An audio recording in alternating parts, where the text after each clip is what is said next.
우리나라에 이제 복음이 들어온 것이 본격적으로 원더우드 선교사님, 아펜젤러 선교사님을 시작으로 생각한다면 한 140년 정도 이렇게 지난 것 같습니다.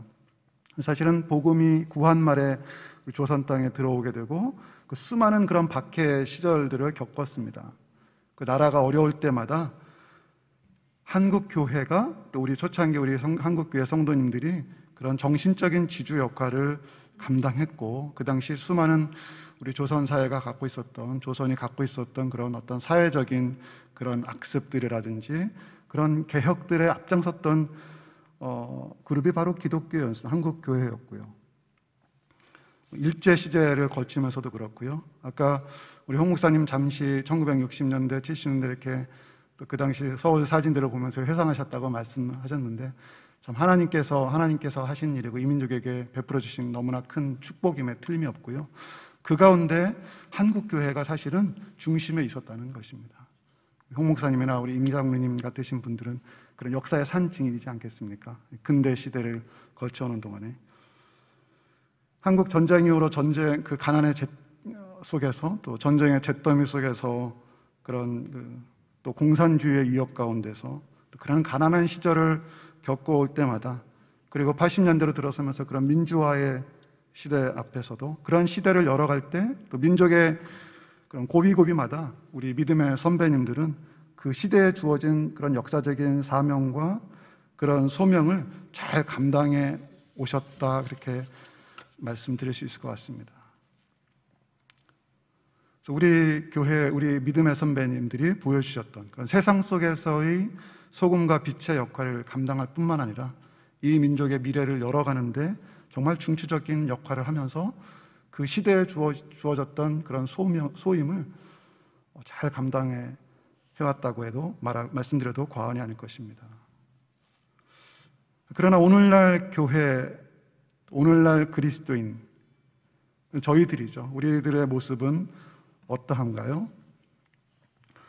우리 사회에 선한 영향력을 끼치고 또 민족의 장래를 펼쳐나가는 그런 역할들을 과연 우리 믿음의 선배들만큼, 초창기 우리 한국교회만큼 그렇게 감당하고 있는가? 일단 기독교 혹은 그 지도자들이 되는 성직자에 대한 그런 사회적인 그 신뢰도를 매년 이렇게 조사하는 기관들이 있지 않습니까?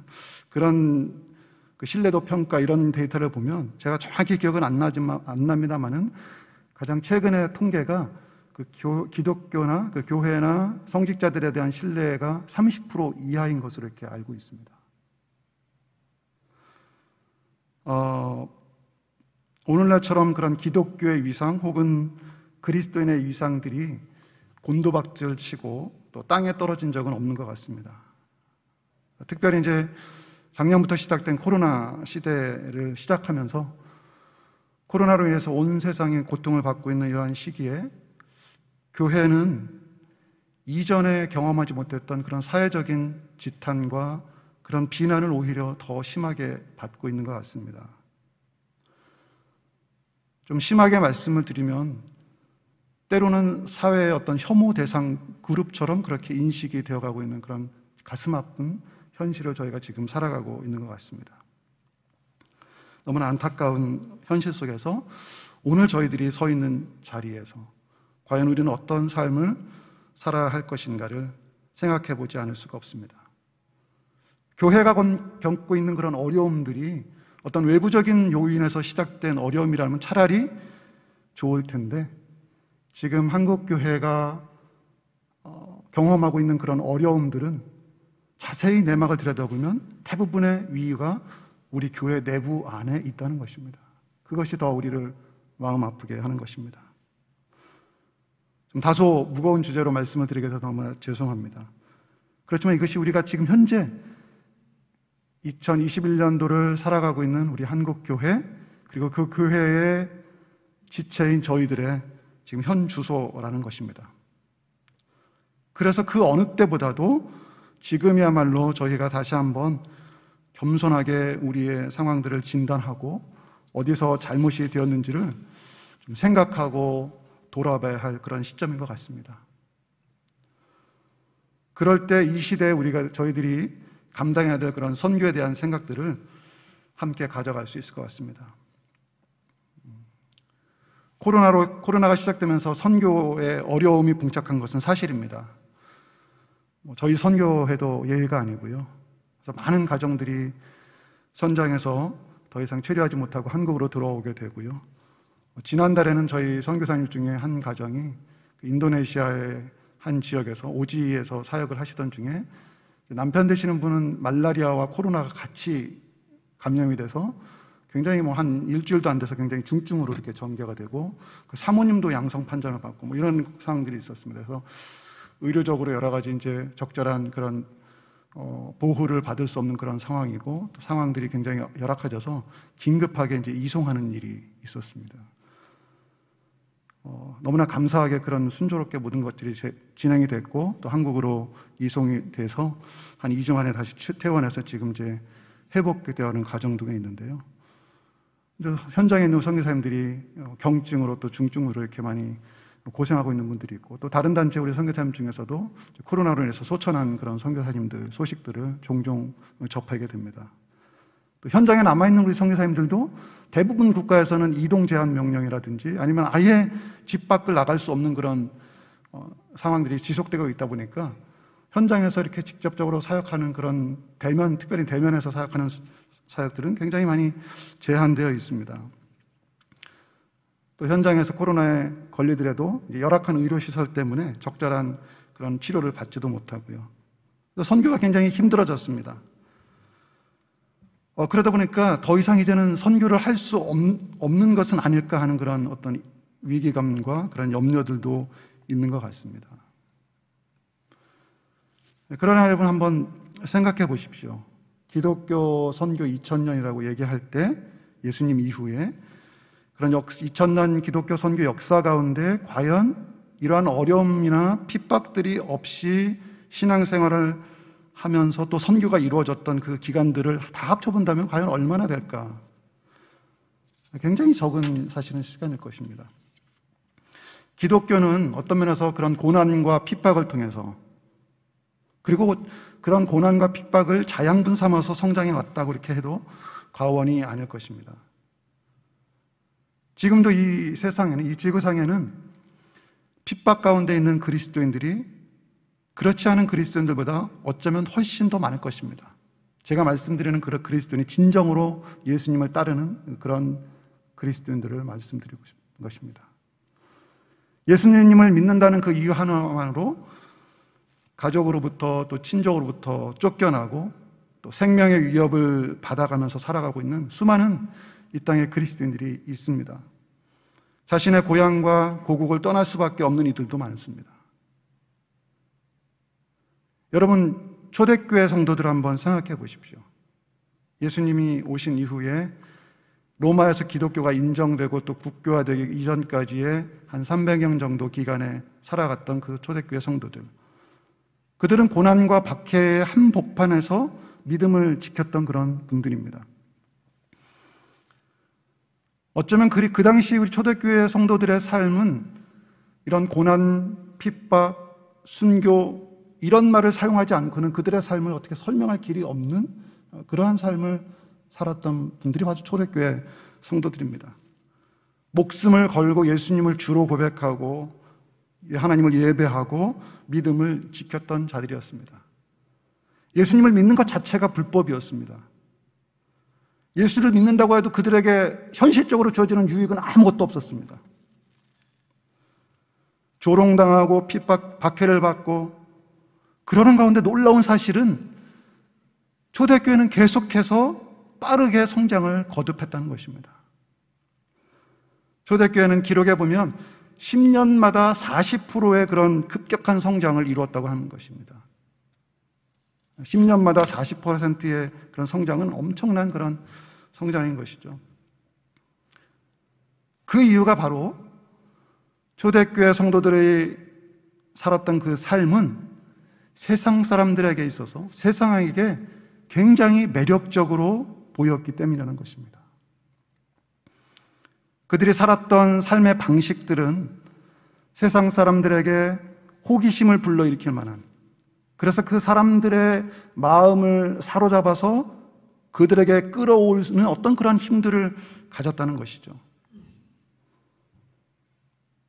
하나님을 모르던 세상 사람들이 그 초대교회 성도들의 삶을 보면서 어쩌면 저렇게 저 사람들은 저런 삶을 살아갈 수 있지라는 그런 호기심을 불러일으키고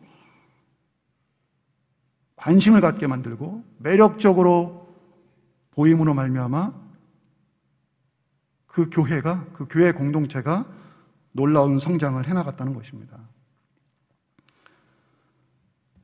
초대교회 성도들의 삶이 외부 사람들에게 어떻게 보였는지를 AD 200년경 북아프리카에 있던 어떤 비기독교인이 쓴 글에 이렇게 적혀 있다고 합니다. 제가 한번 그 글의 일부를 인용해 보도록 하겠습니다.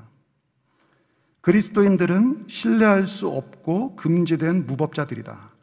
그들은 대중의 가장 낮은 쓰레기와 같은 계층으로부터 무식한 남정네들과 아무거나 쉽게 믿는 여자들이 모인 경건하지 못한 음모자들의 집단이다. 밤에 진행되는 모임, 엄숙한 금식과 야만스러운 식사, 그리고 똘똘 뭉치는 연합 등은 신성한 의식이라기보다는 범죄이다. 그들은 어둠 속에 숨어 있고 외부의 빛을 피하며 공공장소에서는 침묵하나 구석진 곳에서는 이야기하는 비밀 집단이다. 그들은 서로 알아가기도 전에 사랑에 빠지는 사람들이다. 기독교인이 아니었던 사람들이, 이 저자가 기독교 공동체를 보면서 그 성도들을 보면서 이제 표현했던 그 글입니다. 여러분, 그 당시는 교회 성장이 어떻게 이루어졌을까요? 공개적인 예배도 드릴 수 없었습니다. 어떤 오늘날처럼 대형 어떤 전도 집회나 이런 것들은 뭐 꿈에 생각도 못할 그런 시대였습니다. 눈에 보이는 모임 자체가 불법이었으니까요. 그렇죠? 그렇다고 오늘날처럼 이렇게 잘 훈련받은 어떤 목회자나 선교사 그룹이 있었던 것도 아닙니다. 그들에 의해서 선교가 이루어졌던 것도 아니죠. 일반 성도들, 예수 그리스도를 주로 고백하는 그런 평범한 그리스도인들에 의해서 자연스럽게 교회가 성장되고 선교가 이루어졌던 것입니다.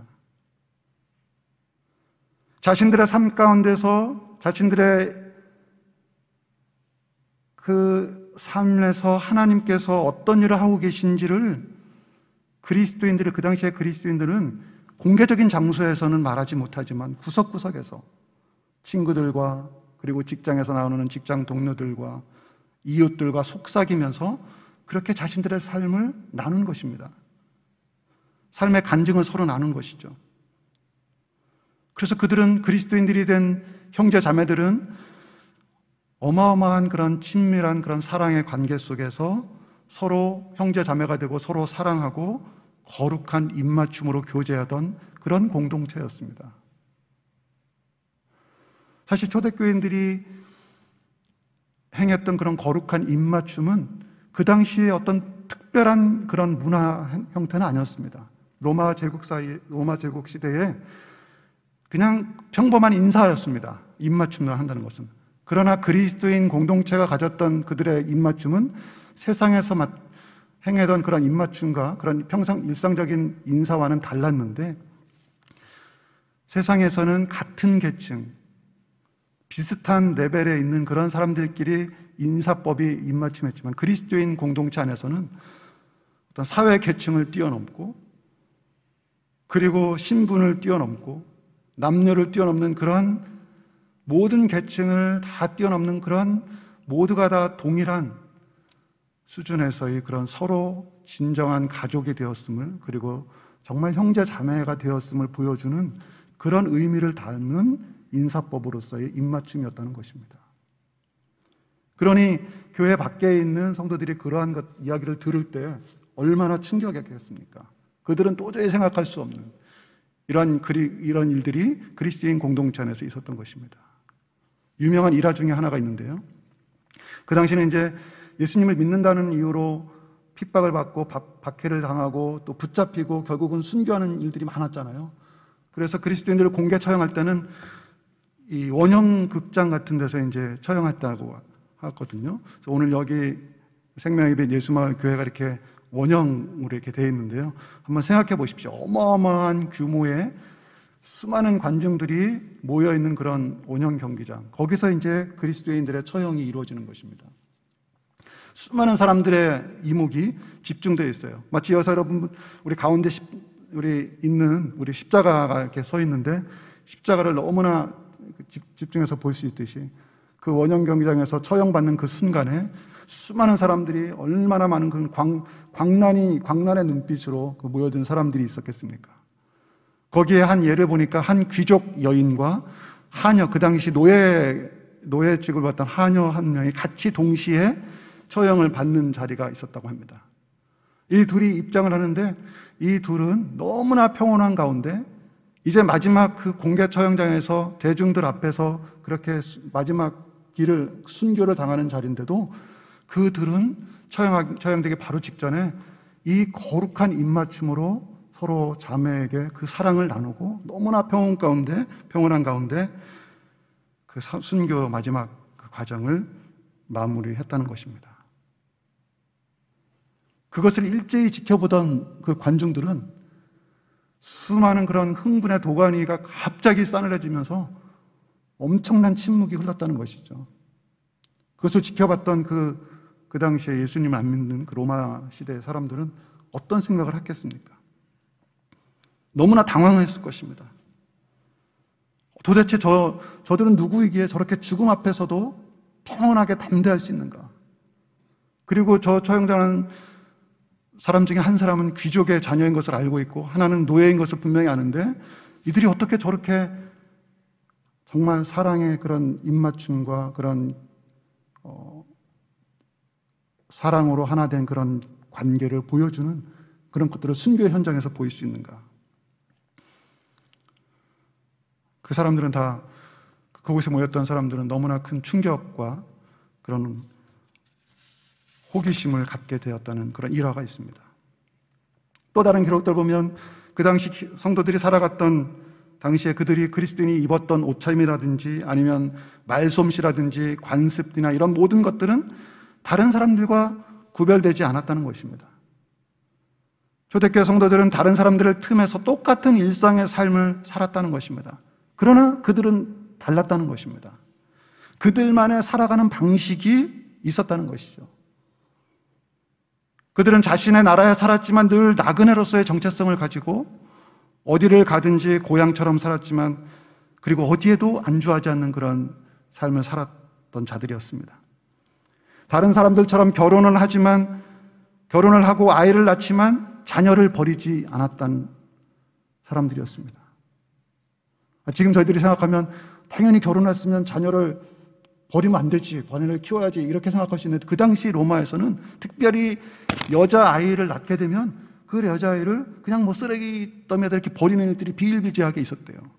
그러나 그리스도인들은 자녀를 낳았을 때 남아 여아를 구별하지 않고 그들을 소중하게 여기고 아이들을 잘 양육했다는 것입니다. 생명을 대하는 태도가 달랐다는 것입니다. 그리고 그리스도인들은 낙태를 하지도 않았고요. 그리고 이방인들이 버린 아기들을 구하기 위해서 오히려 쓰레기 더미들을 찾아다니면서 아이가 혹시 버려진 아이가 있는지를 찾곤 했던 초대교회 성도들이라는 것입니다.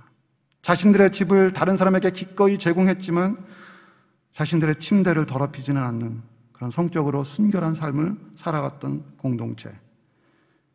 그들 자신도 극심한 가난 가운데 있었지만 그리고 박해 가운데 있었지만 그들을 박해하는 사람들마저도 사랑으로 품는, 그리고 그들은 가난한 속에서도 오히려 더 가난한 사람 지체들을 돌아보고 많은 사람들을 부요하게 하는 그러한 삶을 살아간 성도들이 바로 초대교회 성도들이라는 것입니다. 이러한 초대교회 성도들이 살아갔던 삶의 모습은, 그런 그들의 삶의 방식은 세상 사람들에게 매력적으로 보이지 않을 수가 없었던 것입니다. 그 매력은 분명히 하나님께서 그들 가운데 함께 하셨기 때문입니다. 그래서 그 당시 감옥에 갇혀 있었던 수많은 그리스도인들을 지켰던 간수들조차도 이제 그 감옥에 갇혀 있어서 순교당할 날만 손꼽아 기다리는 그 죄수들, 할 수 있는 일이 아무것도 없는 곧 처형될 위기에 있는 그 죄수들이 갖고 있는 그런 영적인 평안과 힘을 보면서 오히려 간수들이 감옥에 갇혀 있는 그리스도인 죄수들을 존경하는 그런 일들이 도처에서 일어났다는 것이죠. 그들은 세상 속에서 다른 사람들과 똑같이 살아갔지만 다른 가치관을 가지고 살아갔다는 것입니다. 그들은 세상의 가치관과는 구별되는 그런 하나님 나라의 가치관, 성경적인 가치관으로 살아갔습니다. 이러한 삶들이 성도들은 비그리스도인들이 보기에 이상한 집단으로 보였지만 너무나 흥미롭고 아주 매력적인 사람들로 세상 가운데 보였던 것입니다. 그들이 일하는 일터에서, 그리고 그들이 속했던 가정에서, 그리고 이웃들과의 관계에서 전혀 다른 가치관으로 살아갔다는 것이죠. 로마 제국 시대에도 오늘날 코로나 같은 그런 전염병이 크게 2차례나 있었다는 기록이 있습니다. 2세기 중반에 있었고 한 번 또 3세기에도 있었는데요. 2세기 중반에는 로마 제국에서 약 25%에서 35% 사람들이 죽었다고 하니까요. 어마어마한 그런 전염병이 휩쓸었던 것입니다. 많은 로마 제국의 사람들이 전염병으로 죽어갔지만 초기 기독교 교회는 이 시기에 전염병 상황에도 불구하고, 그리고 로마 제국의 엄청난 그런 박해에도 불구하고 급격하게 성장을 한 것입니다. 그래서 그 초기 기독교가 어떻게 이렇게 성장을 할 수 있었는가를 연구했던 스타크라는 교수님이 썼던 기독교의 승리라는 책이 있는데요. 제가 직접 읽지는 못하고 제가 재인용 한번 해보겠습니다. 이렇게 기록하고 있습니다. 당시에 엄청난 사상자가 발생한 전염병으로 로마 제국은 손을 쓸 수 없었고 오히려 황제마저 사망하였습니다. 지금처럼 의료복지제도가 없는 상태에서 전염병에 걸린 사람은 버려지고 방치되었습니다. 당시에 로마 제국의 어떤 종교도 그들에게 위로가 될 수 없었습니다. 초대 기독교회는 로마 제국의 핍박과 일반 시민들의 비우호적인 시각에서도 버려진 환자에게 다가가 치료하고 보살폈습니다. 기독교 공동체는 자신들의 공동체 구성원 외에도 외부인을 돌보고 치료하였습니다. 이들은 이런 사회를 향한 선행이 그들의 지도자들이 가르친 교훈이고, 또한 죽음을 이기는 영생에 관한 믿음이 투철하여 어떤 환경에서도 죽음을 이기는 믿음으로 도망가지 않고 서로 돕고 협력하여 전염병을 이겨나갔습니다. 이방인들은 로마 제국도 버린 현실에서 기독교 공동체에 함께 있으면 생명을 부지한다는 사실을 깨닫고 초기 기독교에 입교를 하였습니다. 로마 제국의 악질적인 선동으로 초기 기독교의 부정적 시각을 가진 로마 제국의 사람들은 실제 기독교 공동체의 희생적인 사랑을 경험하고 기독교의 매력과 그들의 가르침에 관심을 갖기 시작하였습니다. 이렇게 기록하고 있습니다. 초대교회 성도들이 보여줬던 그런 철저하게 이타적인 사랑, 그들은 사랑을 말로만 하지 않았던 것입니다. 십자가의 사랑, 원수까지도 사랑하는 그런 사랑, 자신도 동일하게 전염병의 그런 위협 가운데 있지만 생명을 내놓는 그러한 사랑을 실천하고 보여주었던 것입니다. 이러한 과정에서 실제로 하나님께서 함께 하셔서 치유의 능력도 발생하고 또 더 많은 사람들이 기독교의 능력에 대해서 매력을 가지게 되었다는 것이죠. 오늘 저희들이 읽은 마태복음 5장 14절에서 16절 말씀은 예수님께서 저희들에게 주신 말씀입니다. 너희는 세상의 빛이다. 하나님의 백성으로서 우리는 세상의 빛이라고 말씀하십니다. 제가 초대교회 성도들의 삶을 쭉 말씀을 드렸는데, 초대교회 성도들이 살았던 그런 매력적인 방식의 삶, 세상 사람들에게 보여줬던, 매력적으로 보여줬던 그런 그들의 삶, 그것이 바로 빛인 삶인 것이죠. 그래서 그들을 바라보면서 다른 사람들이 하나님을 발견하도록 그들을 끌어들이는 그러한 사명을 감당했던 초대교회 성도들을 보게 됩니다. 오늘 우리도 마찬가지로 세상의 빛이 되라는 말씀은 우리가 이 세상에 비록 똑같은 방식으로 살아가고 있지만, 세상 사람들과 똑같은 음식을 먹고 똑같은 집에 살고 똑같은 일을 하고 살아가고 있지만, 우리는 세상 사람들이 살아가는 방식이 아닌 하나님 나라의 가치관과 성경적인 가치관으로 그들과는 다른 그러한 삶을 살아감으로 사람들이 우리를 보고 저 사람은 과연 왜 저렇게 다르게 살아가지? 그리고 그 삶을 가능하게 만드는 그 비결이 바로 우리 안에 있는 예수 그리스도, 우리가 섬기는 하나님이심을 알고 그들이 이끌림을 받는 그러한 삶을 살아가는 사명을 오늘 저희들에게 주셨다고 생각을 합니다. 그것을 선교적 구심력 혹은 선교적 자기력 이렇게 표현하기도 합니다. 여러분, 그 자석을 두면 자석이 놓여 있으면 이렇게 자석 주위로 쇠붙이가 막 와서 달라붙지 않습니까? 그러한 삶을 살아감으로 그런 선교적인 사명을 우리가 감당해야 된다는 것입니다. 이사야 49장 6절에서는 이렇게 말씀하고 있습니다. 내가 또 너를 이방의 빛으로 삼아 나의 구원을 베풀어서 땅끝까지 이르게 하리라. 우리는 세상 사람들이 보기에 눈에 잘 보이는 그런 매력적인 빛을 비추어야 합니다. 그러나 그 빛은 우리 자신을 뽐내기 위한 빛이 절대 아닌 것입니다. 그 빛을 비춤으로 궁극적으로 사람들이 하나님께로 이끌림을 받아서 결국은 하나님이 영광을 받으시게 하는 것이 우리가 빛을 비춰야 되는 목적인 것입니다. 오늘 16절에 말씀하신 것처럼 너희의 선한 행실을 보고 하나님 아버지께 영광을 돌리게 하라. 이것이 그리스도인의 선교적인 사명인 것입니다. 오늘날 복음 전도 혹은 선교에 있어서 가장 큰 장애물은 어쩌면 교회 자신이지 않을까, 우리 자신이지 않을까, 그런 생각들을 해보아야 할 시점인 것 같습니다. 세상에 속해 있으나 세상 속에서 아무런 빛을 발하지 못하고 또 소금의 역할을 하지 못한 채 세상에 휩쓸려 살아가고 있는 저희들은 아닌지, 우리가 세상 사람들과 살아가는 그 방식을, 그 세상 사람들이 살아가는 방식과 똑같은 방식으로 살아간다면 우리는 절대 세상 사람들에게 어떤 매력을 끌 수가 없을 것입니다. 세상 사람들은 우리를 보고 아무런 호기심을 갖지 않을 것입니다. 오늘 우리들의 삶이 어떤지 다시 한번 깊이 점검해 보았으면 좋겠습니다. 우리는 성경을 읽고 하나님을 발견하지만 성경이 없는 세상 사람들은 그리스도인을 읽고 하나님을 발견한다고 누군가 그렇게 말을 했습니다. 그런 의미에서 그리스도인은 세상 가운데서 읽히는 책이다, 성경책이다, 이렇게 말을 했습니다. 오늘 우리의 고민은, 그리고 우리의 기도는 우리를 통해서 세상이 무슨 소리를 들을 것인가 보다는 우리를 통해서 과연 세상은 무엇을 볼 것인가,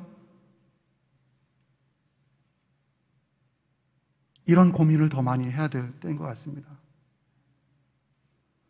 과연 온 세상을 다스리시는, 열방을 다스리시는 그런 하나님의 위대하심을 세상은 우리를 통해서 보고 있는가?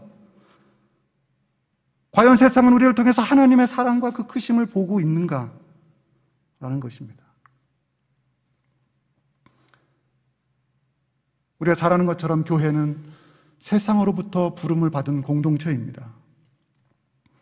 그래서 우리는 하나님의 특별한 자녀가 되었습니다. 하나님의 특별한 소유가 되었습니다. 하나님의 것이 되었습니다. 거룩한 자들이 되었습니다. 그러나 부름받는 것 자체가 최종 목표는 아닌 것입니다. 주님은 우리를 다시 세상 가운데 보내신다고 말씀하셨습니다. 그래서 우리는 세상에 보냄을 받은 공동체, 세상으로부터 부름을 받아 다시 세상에 보냄을 받은 공동체임을 기억해야 할 것입니다. 그것이 오늘 이 시대에 세상을 살아가고 있는 그리스도인이 가져야 할 정체성인 것입니다. 세상에 보냄을 받은 자로서의 정체성. 초대교회 성도들은 이러한 분명한 정체성이 있었기 때문에 그들은 세상에 속해 있었으나 세상에서 다른 방식으로 살아갈 수가 있었습니다. 저희들 각자가 서 있는 그곳, 우리의 가정, 우리의 직장, 우리의 이웃이 바로 우리가 보냄을 받은 그곳이라는 것입니다. 그곳이 우리의 부르심을 받은 선교의 자리라는 것입니다. 그 자리에서 빛으로 살아가시기를 하나님께서는 그렇게 원하고 계시는 것입니다. 하나님께서 부르신 백성들의 공동체, 그 교회를 통해서 모든 열방을 축복하시는 그 하나님의 일하심을 기억해야 할 것입니다.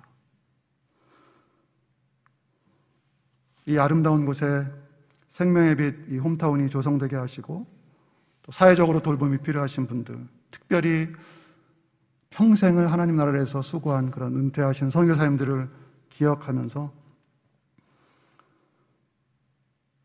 이 멋진 곳을 참 허락해 주신 하나님께 너무나 감사한 아침입니다. 예배당에 앉아 있는데 제가 이 예배당 설명을 예전에 한번 쭉 팜플렛을 통해서 봤었는데요. 저한테 들었던 인상은 이 소나무, 이게 굉장히 귀한 소나무라고 들었는데요. 이 소나무들이 마치 그 하나님을 향해서 이렇게 다 예배하는, 각자가 예배하는 그런 모습이 연상이 됐고요. 또 하나는 하나님의 축복이 이렇게 내려오는, 이곳으로 다 이렇게 내려오는 그런 모습도 좀 연상이 되면서 굉장히 좀 감동이 밀려왔었습니다. 그리고 이렇게 산 위에 위치한 생명의 빛 예수마을 교회, 또 이렇게 채광도, 자연 채광도 있어서 언제든지 빛이 쏟아져 들어오고, 그래서 정말 이 마태복음 오늘 5장 14절 말씀처럼 이 산 위에 이 생명의 빛 예수마을 교회를 허락하신 그 하나님의 뜻을 다시 한번 좀 생각하면 좋겠다. 그런 차원에서 이 본문도 한번 생각을 해보게 됐는데요. 정말 이곳이 세상의 빛을 비추고 그 빛으로 생명을 세상 가운데 흘려보내는 그런 일들이 계속해서 일어나는 아름다운 곳이 되었으면 참 좋겠습니다. 그 빛을 발할 수 있는 유일한 이유는 여기 십자가가 중앙에 우뚝 서 있듯이 예수 그리스도가 중심이 됐을 때 이곳에 모인 성도들, 교회들을 통해서 그러한 빛이 발산되고 생명이 흘러나가고 이러한 일들이 하나님께서 놀랍도록 이루어 가시리라는 그런 확신을 하게 됩니다. 이곳에서 모인 공동체가 서로 사랑으로 하나 되고 또 하나님을 높여드리고 또 동시에 이 가평, 양평 지역에 있는 다문화 가정을 포함한 그런 이웃들을 사랑으로 섬겨나갈 때 예수마을 생명의 빛, 이 공동체가 정말 매력적인 공동체가 되고 또 세상 사람들에게 그런 선한 호기심을 불러일으키는 그런 일들이 분명히 일어나리라고 생각을 합니다. 그러한 하나님의 놀라우신 역사를 경험하가는 그런 복된 공동체가 되기를 진심으로 바라고요.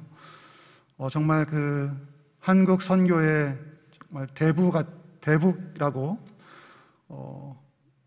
말씀드려도 좀 표현이 부족할 텐데요. 우리 홍정길 목사님 통해서 특별히 한국 교회의 그런 엄청난 물줄기를 열어가셨던 그 하나님께서 또 어쩌면 이제 한국 선교, 본격적인 선교가 이제 30년, 40년쯤 되는데 아직 우리나라는 한국 교회는 선교의 사이트를 온전히 한 번 이렇게 경험하지 못했어요. 역사가 짧다 보니까 저희 선교회도 이제 35년이 됐는데요, 시작한 지. 아직 이제 초창기에 정말 30대 그 젊은 피로 하나님 나라에 헌신한 우리 선교사님들이 이제 35년, 40년 사역하고 이제 만 70세 정년이 돼서 올해 처음으로 은퇴하신 선교사님들이 이제 막 나오기 시작했습니다. 그런 선교사의 전 인생의 사이클을 생각하시면서 또 그 선교사들을 어떻게 한국교회 같이 또 지원하고 협력할 수 있을지 참 하나님께서 우리 이 귀한 일들을 시작해 주셔서 너무나 감사드리고요. 선교사님들에게도 너무나 큰 위로와 또 격려가 될 것 같습니다. 이곳에서 정말 하나님께서 이루시기를 원하시는 모든 일들이 아름답게 이루어지고 이러한 일들이, 선한 일들이 또 우리 선교계에 또 알려지고 그럴 때 또 현장에 있는 우리 선교사님들은 더 주어진 사역에 또 매진하고 그렇게 온 힘을 다해서 하나님 나라를 위해서 또 살아갈 수 있으라고 생각합니다. 그래서 다시 한번 귀한 공동체, 또 우리 미라엘 복지대단 또 함께 하신 모든 분들께 너무나 감사를 드리고요. 오늘 다시 한번 오늘 말씀을 또 마치면서 이 팬데믹 시대를 살아가면서 우리가 모이지 못하는 것에 대한 그런 안타까움과 또 많은 답답함들이 있지만, 오히려 어쩌면 우리를 다시 한번 세상으로 흩으시고 보내시는 그 하나님의 그 섭리, 마땅히 우리가 서야 될 곳, 그곳에서 감당해야 될 그런 사명들을 생각하면서 세상 속에서 빛으로, 그리고 세상 가운데 읽혀지는 그런 복음으로, 책으로 살아가시는 귀한 성도님들이 되시기를 예수님의 이름으로 간절히 축원합니다. 기도하겠습니다.